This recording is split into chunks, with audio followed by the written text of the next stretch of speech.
Hello friends, welcome to my channel. So friends, आज से शुरू करते हैं कहानियों का एक नया सफ़र।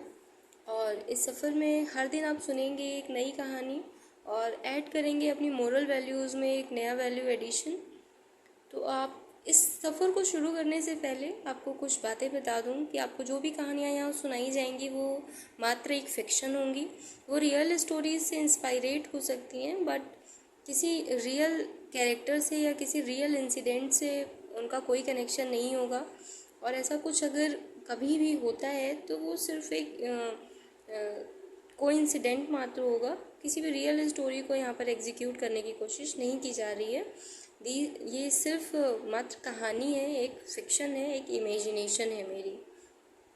तो चलिए शुरू करते हैं आज की कहानी। आज की कहानी है ऑरिल की कहानी। ऑरिल अपनी फैमिली के साथ फॉरेन कंट्री से महाकुंभ नहाने के लिए आई हुई है।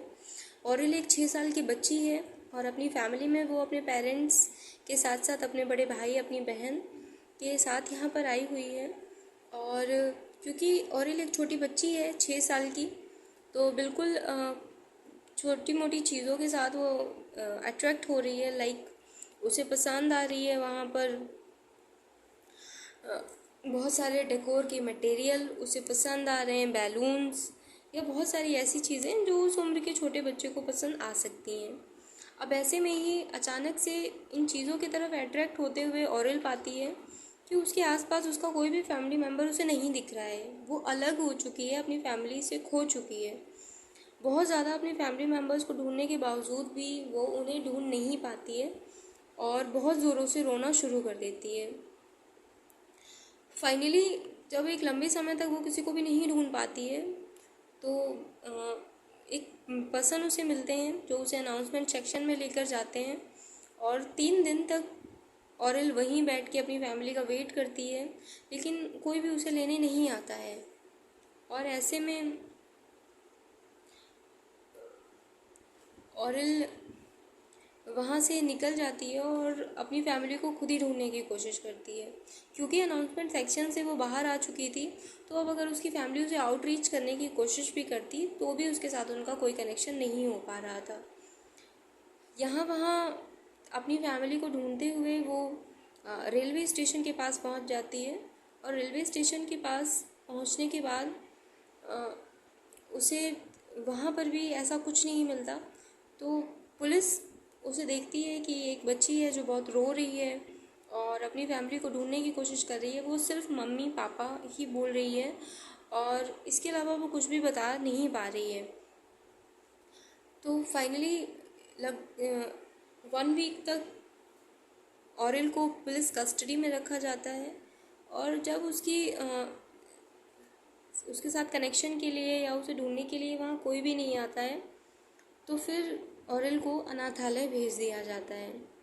ऑरिल क्योंकि एक 6 साल की बच्ची थी और उसे बहुत ज़्यादा हिंदी लैंग्वेज नहीं आती थी, तो एरिल को बहुत समय लग जाता है वहाँ पर एडजस्ट होने में, वहाँ की बातों को समझने में और अपनी बात को समझाने में। क्योंकि ऑरिल हिंदी नहीं जानती थी और जिस अनाथालय में वो थी वहाँ पर ज़्यादातर लोग हिंदी इंग्लिश नहीं जानते थे। उसे इंग्लिश भी बहुत ज़्यादा अच्छी नहीं आती थी क्योंकि वो एक छोटी बच्ची थी, तो कम्युनिकेशन उसके लिए बहुत बड़ी प्रॉब्लम बन रही थी। धीरे धीरे ऑरिल वहाँ रहते हुए बड़ी होने लगी और उसने अपनी स्टडी को कंटिन्यू करना शुरू किया। क्योंकि स्टडी का इनिशियल एज था, तो उसने हिंदी को पढ़ना समझना और हिंदी को ही अपना मीडियम बना लिया और उसने पढ़ना लिखना शुरू किया। क्योंकि ऑरिल अपनी फैमिली को बहुत मिस करती थी, तो इंग्लिश के प्रति उसका बहुत ज़्यादा रुझान था, क्योंकि कहीं ना कहीं उसकी बेसिक रूट्स जो थी वो इंग्लिश लैंग्वेज के साथ ही जुड़ी हुई थी।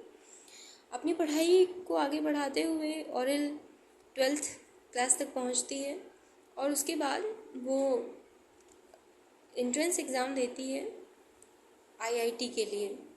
और अपनी पहले ही प्रयास में वो बहुत अच्छी रैंक के साथ एडमिशन भी ले पाती है। अपने वर्क के दौरान, अपनी आईआईटी की पढ़ाई के दौरान उसे मौका मिलता है उसी फॉरेन कंट्री में जाने का जहाँ से वो रियल में बिलोंग करती थी।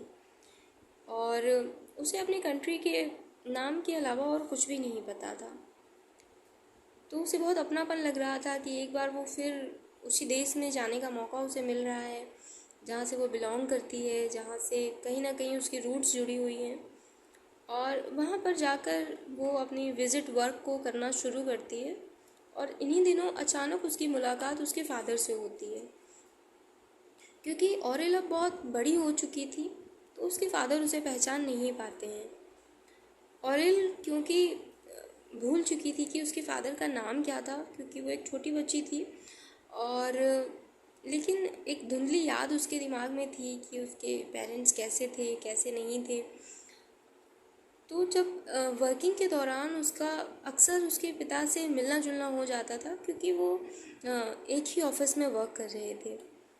तो अचानक एक दिन उसे इनवाइट किया जाता है उसके फादर के द्वारा उनके घर पर एक डिनर के लिए, एक पार्टी में इनवाइट करते हैं वो उसे।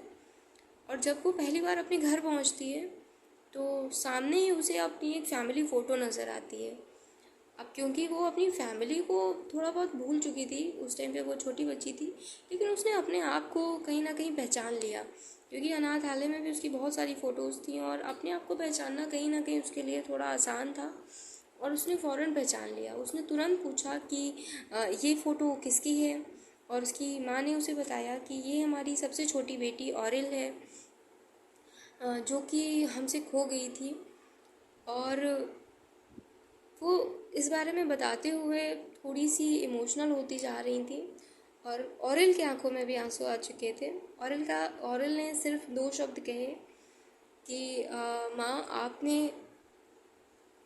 अपनी खोई हुई बेटी की फ़ोटो संभाल कर रखी है, लेकिन सामने खड़ी बेटी को आप पहचान नहीं पा रही हैं। और फिर उसकी मदर ने रिकॉग्नाइज़ किया कि ये उनकी ही बेटी है और सभी फैमिली एक साथ थी। दोबारा से ऑरिल को उसकी फैमिली वापस मिल चुकी थी और कहीं ना कहीं एजुकेशन उसका एक वेपन बनी उसकी फैमिली तक वापस आने के लिए। तो दोस्तों, आपने एक कोट पढ़ा होगा अपनी लाइफ में कि ज्ञान ही आपको आपका अधिकार दिलाएगा। हो सकता है इस कोट की मोरल मीनिंग कुछ अलग हो, लेकिन कहीं ना कहीं सिर्फ ज्ञान की ताकत ही थी जो ऑरिल को वापस उसकी फैमिली से मिलने तक वो संयोग बनाए उसके लिए, वो कोइंसिडेंट्स उसके लिए बनाकर तैयार किए, वो माहौल तैयार किया उसके लिए जिसमें अपने आप वो अपनी फैमिली तक वापस पहुंच पाई। तो ये थी आज की story. I hope you enjoy the story. अगर आपको स्टोरी पसंद आती है तो प्लीज़ लाइक कर दें, जिससे कि मुझे भी पता चले कि हाँ, मेरे एफ़र्ट्स जो हैं वो कहीं ना कहीं वर्क कर रहे हैं। So thank you for watching, thank you for listening.